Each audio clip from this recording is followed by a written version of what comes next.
Sometime in the late 1st century AD, a city began to rise in the Valley of Mexico, roughly 25 miles northeast of where modern Mexico City sits today. Looking at this topographical map, you can see the enormous footprint it eventually claimed.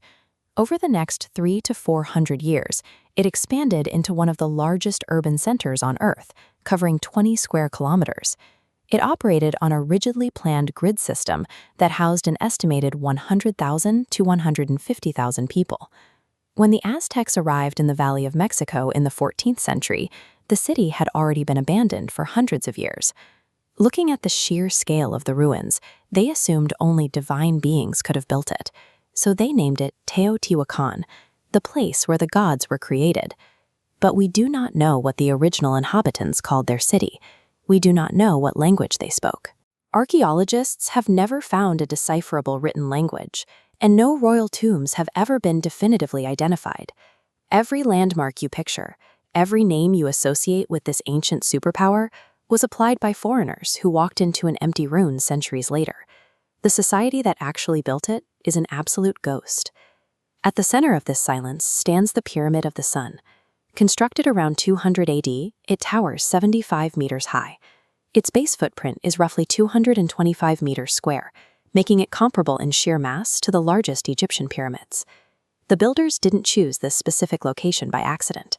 They constructed the massive stone pyramid directly over a natural cave system, adapting the subterranean space into a highly deliberate sanctuary.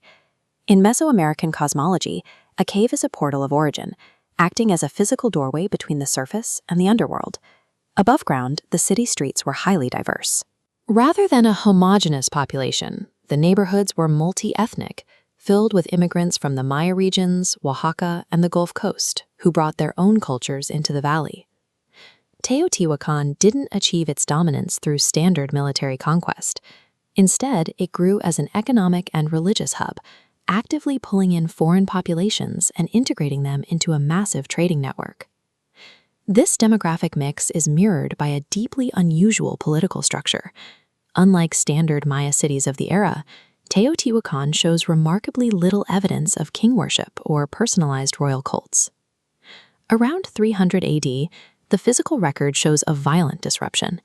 The elaborate stone serpent heads decorating the temple of the Feathered Serpent were deliberately smashed. Immediately following that destruction, the city's architectural focus shifted. Instead of building centralized, monumental tributes to single rulers, new construction moved outward, creating distributed residential compounds and expansive public plazas. Several archaeologists interpret this shift in the stone record as the aftermath of a political revolution. It appears the city entirely dropped its centralized monarchy in favor of collective governance. Yet even that system eventually failed.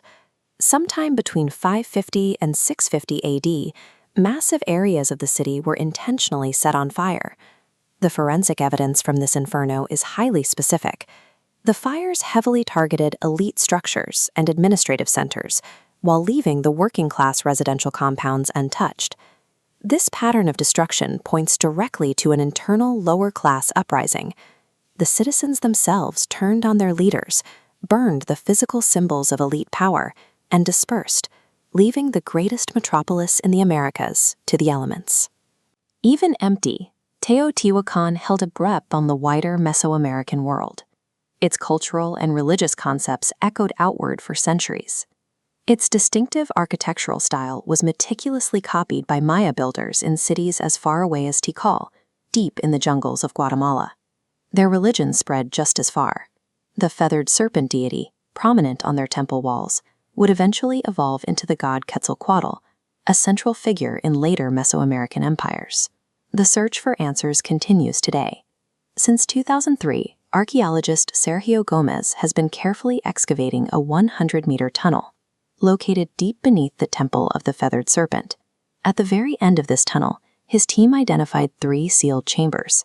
Researchers are intensely debating whether these rooms might finally hold the elusive royal remains of the city's early rulers.